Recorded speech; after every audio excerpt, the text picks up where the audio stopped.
Louis XIV écrit dans ses mémoires que 1661 a été une année extraordinaire. Il a assaini les finances, supprimé les fraudes, soulagé ses sujets, remis l'État en ordre. C'est un bilan triomphant. Mais ce secrétaire, Pélisson, glisse une note discrète en bas de page. Une note qui ne sera jamais publiée. Il semble qu'il y ait deux choses oubliées. L'augmentation des troupes et des meubles précieux de la couronne, pierreries, etc. Autrement dit, Louis XIV a oublié de mentionner qu'il a massivement augmenté son armée. Il oublie un point très important. Pendant ces 2 années, le royaume connaît une terrible famine. Près d'1 million de morts. Il survint une occasion en elle-même fâcheuse, mais utile par l'événement. Une occasion utile. Alors la vraie question, où a-t-il trouvé l'argent? Regardons les notes brutes qu'il a rédigées avant de les faire transformer en mémoire, parce que là, on voit la vérité.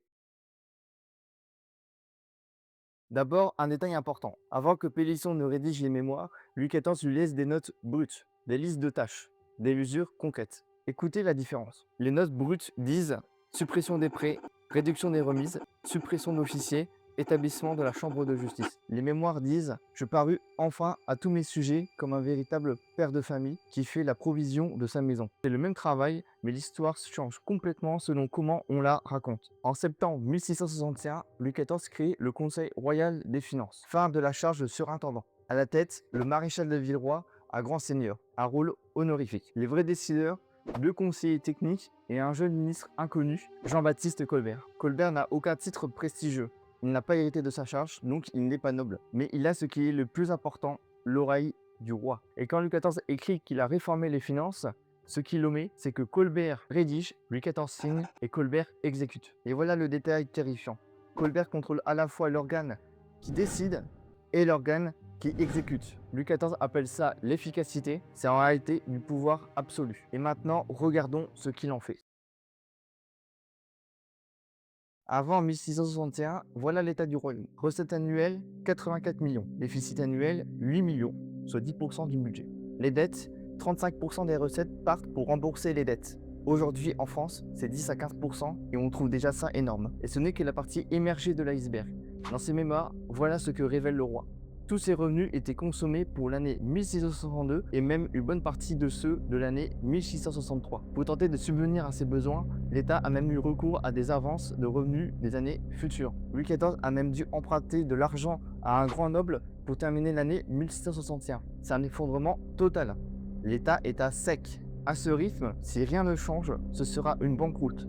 Et avec ça, la fin des rêves de grandeur pour le roi Soleil. Voilà le vrai problème que Colbert doit résoudre. Pas la justice, pas le soulagement des peuples, mais la simple survie du royaume.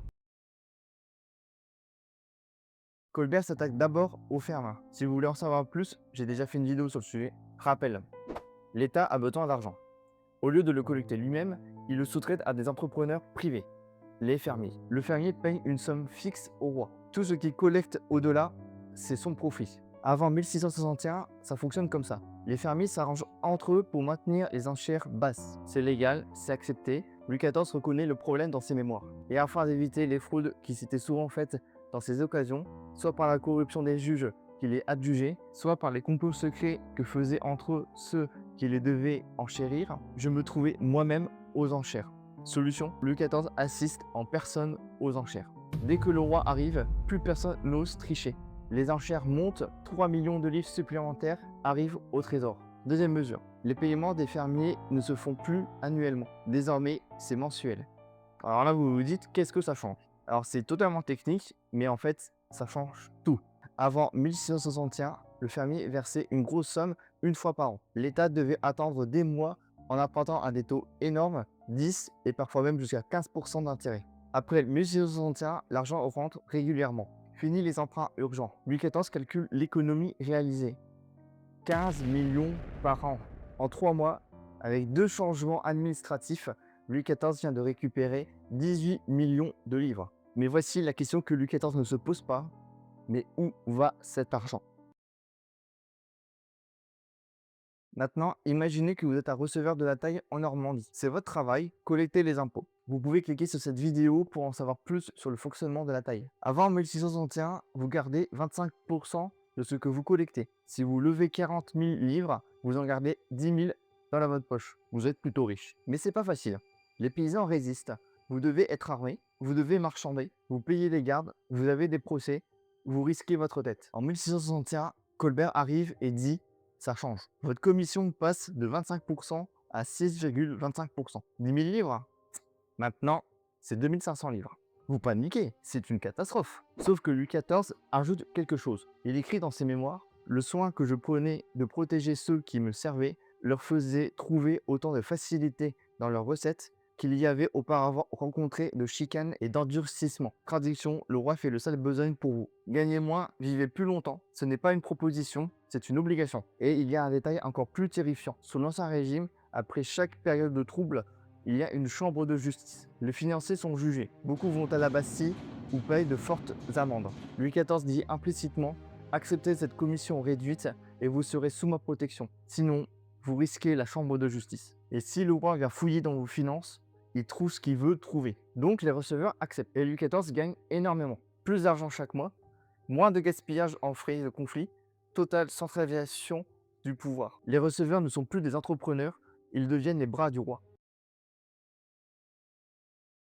1661 apporte une décision audacieuse. Louis XIV décide d'annuler certaines dettes. Pas toutes, juste les dettes frauduleuses. Voici comment ça fonctionne. Pendant les guerres, et la France a été en guerre pendant quasiment 25 ans de suite, l'État a besoin d'argent rapidement. Il vend à des financiers le droit de percevoir une partie de ses impôts futurs. Le financier donne 1000 livres maintenant, le roi lui paye une rente annuelle pour toujours. C'est une dette perpétuelle. Le problème, pendant la régence de Mazarin, beaucoup de ces ventes sont truquées. Beaucoup de transactions fantômes sont réalisées. Beaucoup de financiers réussissent à se faire inscrire dans les registres. Il existe dans les livres, mais pas dans la réalité. Prenons un exemple. Un financier touche une rente annuelle de 50 livres par an depuis 10 ans. Ça fait 50 livres d'intérêt. Louis XIV intervient. Il dit à ce financier « Vous m'avez donné 0, vous avez reçu 500, vous me devez 500. » Il annule la rente et récupère son argent. Le roi récupère juste son dû. Voici le détail politique. Louis XIV ne garde pas cet argent. Il le reverse aux paysans en réduisant leurs impôts. Pourquoi? Pour montrer que son absolutisme profite au peuple. Il écrit « Sans en tirer nul avantage que celui de mes sujets ». C'est vrai, et c'est un coup de génie politique. Les financiers corrompus sont punis, les paysans gagnent. Louis XIV passe pour un justicier. 1 million, c'est l'argent qu'il renonce à prendre aux paysans. Mais Louis XIV n'en a toujours pas assez. Deuxième mesure forte concernant les dettes, c'est les rentes de l'hôtel de ville. Même principe, mais plus agressif. Au lieu d'annuler les rentes frauduleuses, Louis XIV attaque les rentes légales. Un financier a acheté une rente de 1000 livres pour seulement 200 livres. Le roi était désespéré, il l'a bradé. Ce financier touche donc des intérêts énormes sur un investissement minuscule. Louis XIV applique le droit civil ordinaire. Si vous avez prêté à un taux usuraire, l'emprunteur peut se libérer. Calcul. Le financier a investi 200 livres. Louis XIV lui a payé 500 livres en intérêt sur 10 ans. Donc, je vous ai remboursé 2 fois votre investissement, on ne se doit plus rien. Il supprime la rente. Et Louis XIV note dans ses papiers « Rachat et suppression de 4,5 millions de rentes aliénées depuis 1656, presque pour rien. 4 500 000 de rentes supprimées pour toujours. C'est une destruction massive d'actifs pour les financiers. Mais Louis XIV le justifie comme ça. J'applique le droit commun. Si c'est bon pour un citoyen ordinaire, c'est bon pour le roi. Légalement irréfutable, politiquement brutal. Maintenant, côté dépenses. Louis XIV doit aussi économiser là où il peut. Les augmentations de gages. Les officiers royaux ont acheté leurs charges. Ça coûte cher. Cet argent est un prêt au roi, en théorie. En retour, le roi leur verse des gages annuels. Pendant les guerres, l'État est aux abois. Il crée des augmentations de gages. Donnez-moi 1000 livres maintenant et j'augmente vos gages annuels de 100 pour toujours. En 1661, Louis XIV réduit ses augmentations de 33%. Avant, payer 9 mois sur 12, après, payer 6 mois sur 12. Les officiers ont un contrat, Louis XIV s'assoit dessus. C'est brutal. Mais comment c'est justifié? Ces notes disent « Les compagnies souveraines attaquées par le retranchement du tiers de leurs augmentations de gages, soutenues fortement nonobstant toute leur résistance. » Nonobstant toute cette résistance signifie que les officiers ont résisté violemment. Louis XIV les a forcés. C'est une bataille politique qui se joue en silence dans les registres. Et l'argent économisé, les notes ne le disent pas, mais nous, on le sait. Cela finance l'armée et les meubles du roi. Ce que Louis XIV ne dit pas dans le bilan de ses mémoires, c'est que pendant qu'il réforme, le royaume meurt de faim. Printemps et été 1661, pluie continuelle, température anormalement basse, la récolte est catastrophique. On vit d'abord sur les blés de l'année précédente. Ce n'est qu'au début de 1662 quand les réserves sont épuisées, que tout s'effondre. Mais ce n'est pas tout le royaume de France. C'est la moitié nord, c'est terres à blé. La Bretagne est épargnée. La Flandre et l'Artois aussi. Mais dans les paroisses au sud de Paris, on enterre 3 à 4 fois plus de monde que d'habitude. Le prix des céréales est multiplié par 4. Les détenteurs de grains ferment leurs magasins. Ils attendent que la faim monte pour revendre plus cher. Louis XIV le décrit lui-même. Ceux qui, en pareil cas, ont accoutumé de profiter de la calamité publique ne manquèrent pas de fermer leurs magasins, se promettant dans la suite une plus grande cherté et par conséquent un gain considérable. Et c'est là que le roi intervient. Il envoie acheter du blé à Danzig, à l'autre bout de l'Europe. Il le fait revendre à perte pour casser la spéculation. Ces notes brutes disent distribution de blé et de pain au peuple de Paris, Rouen et Tours. 3 villes. Paris, la capitale, Rouen, le port, Tours, le centre. Pas une distribution nationale. Ailleurs, il faudra attendre la récolte de 1663 pour que la situation s'améliore. Le bilan, environ 1 million de morts en 3 ans. Et avec les mariages rompus et les naissances qui n'ont pas eu lieu, le royaume compte 1,5 million d'habitants en moins en 1664. Maintenant, écoutez comment Louis XIV raconte cette année-là dans ses mémoires. Je parus enfin à tous mes sujets comme un véritable père de famille qui fait la provision de sa maison et partage avec équité les aliments à ses enfants. C'est beau, c'est sincère peut-être, mais regardons la phrase qui suit. C'est par là qu'il vient à aimer l'obéissance autant qu'il aime sa propre vie et sa propre tranquillité. Ce qu'il donne n'est pas de la charité, c'est du grain d'allégeance. Il secourt 3 villes, il en tire l'image d'un père nourrissant tout un royaume. Et l'argent du blé de Danzig, ce sont les économies réalisées sur les fermes, les commissions, les rentes. Une partie va aux 3 villes, le reste va ailleurs.